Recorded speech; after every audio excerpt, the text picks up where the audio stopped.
So guys, किमोची हिमलैंड्स के character और को तो आप जानते ही होंगे। सो ये वीडियो डिमांडेड बाय स्मार्टी पाई किमोची की स्टोरी के ऊपर। सो प्लीज़ जो भी ये वीडियो देख रहे हैं प्लीज़ लाइक कर देना, सब्सक्राइब कर देना और कमेंट प्लीज़ कर देना। मोटिवेट होते हैं हम लोग, प्लीज़ कमेंट, मोटिवेशन मिलता है यार। सो स्टोरी स्टार्ट होती है एक प्यारे से किंगडम में जहाँ पे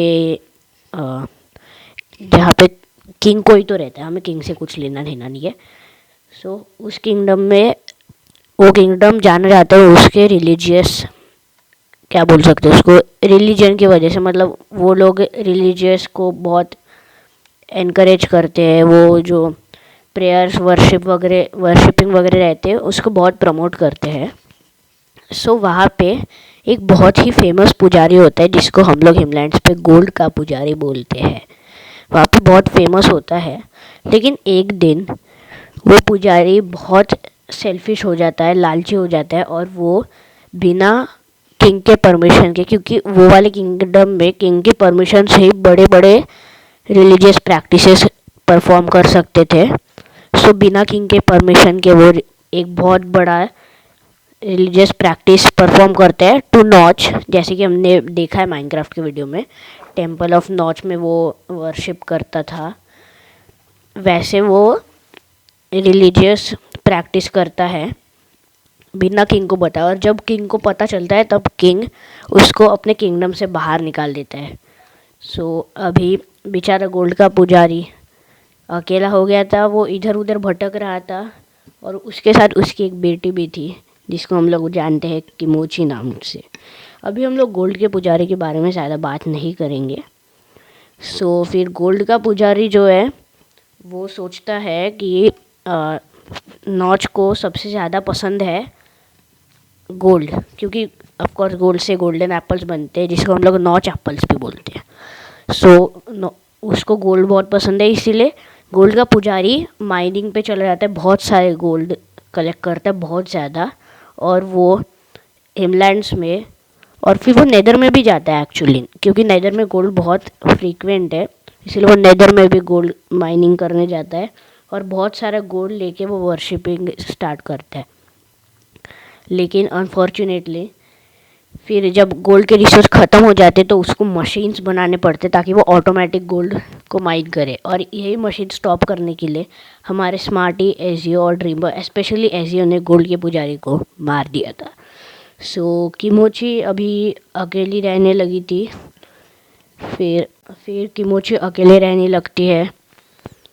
फिर इधर उधर भटकते भटकते वो पहुंचती है एक किंगडम में, क्योंकि उसके पापा के पास बहुत सारा गोल्ड होता है, इसलिए वो एक किंगडम में जाती है और वहाँ पे घर खरीदती है। और वो किंगडम के राजा को बोलते हैं कि मेरे पापा का ऐसा ऐसा प्रोफेशन था। लेकिन किमोची के अंदर एक बहुत ही ज़्यादा बड़ी बदले की आग थी जो कि एजियो के अगेंस्ट थी, क्योंकि उसने उसके बाप को मारा था। सो अभी किमोची उस किंगडम में रहने लगती है। वो ढूंढती है कि मैं कैसे एजियो को मार सकती हूँ, और उसको पता चलता है कि एजियो जो है उसके 3 दोस्त है जो कि स्मार्टी पाई, ड्रीम बॉय और फलाना जी। तो फिर वो इन तीनों को टारगेट करती है, लेकिन उसको पता चलता है कि फलाना जी इविल है और उसको अगर उसने टारगेट किया तो फिर शायद से किमोची भी इविल बन सकती है, इसलिए उसने फलाना जी को काट दिया लिस्ट में से।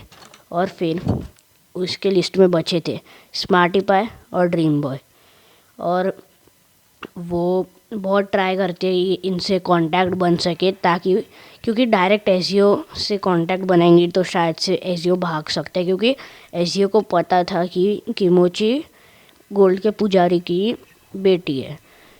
सो एजियो को टारगेट नहीं बनाया, उसके दोस्तों को बनाया। सो स्मार्टी और ड्रीम बॉय ये 2 टारगेट थे किमोची के। फिर किमोची ने पहले तो स्मार्टी पाई को टारगेट करने की कोशिश की, लेकिन वो अफसोस नहीं कर पाई, बिकॉज स्मार्टी पाई बहुत मिशंस में जा रहे थे, उनको अलग अलग काम था, बट हमारा ड्रीम बॉय एकदम फालतू जैसे बैठा हुआ था। सो वो वैसे भी टाइमलाइन को बिगाड़ने में इधर उधर घूम रहा था। वो आ गया किमोची के टाइमलाइन में। फिर किमोची को जैसे ही पता चला कि वो टाइमलाइन में आए, उसी वक्त एक गड़बड़ हो गई। जो किंगडम में वो रह रही थी उसके राजा और जिस किंगडम में वो पहले रहती थी उसके राजा वो दोनों साथ में आ गए, साथ मिलने कुछ बिजनेस डील्स करने। और पुराने किंगडम वाले राजा ने किमोची को देख लिया और उसने किमोची के बारे में सब कुछ बता दिया कि इसके पापा ने ऐसा ऐसा किया था। इसके पापा के पास बहुत सारी पावर्स थी। तभी जिस किंगडम में वो रहती थी उस किंगडम के राजा ने उसको जेल में डाल दिया।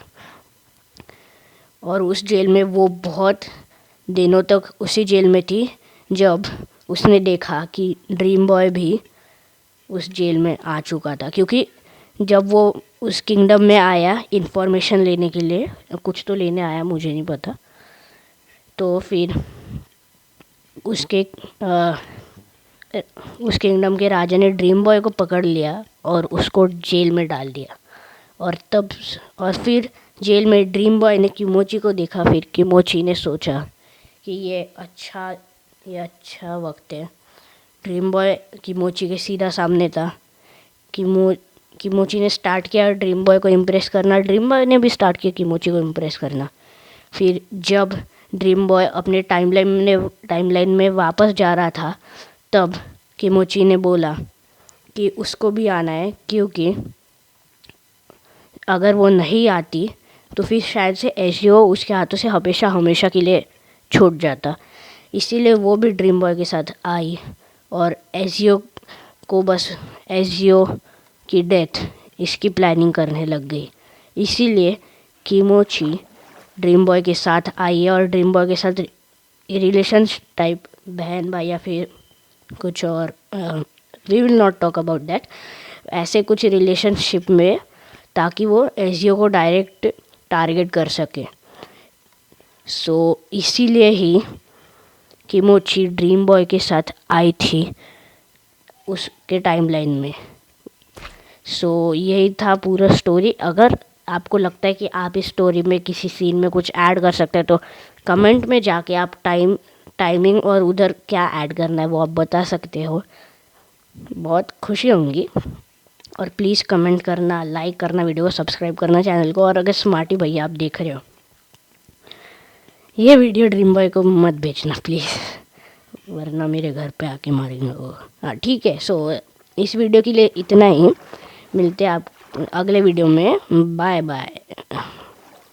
स्मार्टी भैया हिमलैंड्स की नई वीडियो कब आ रही है?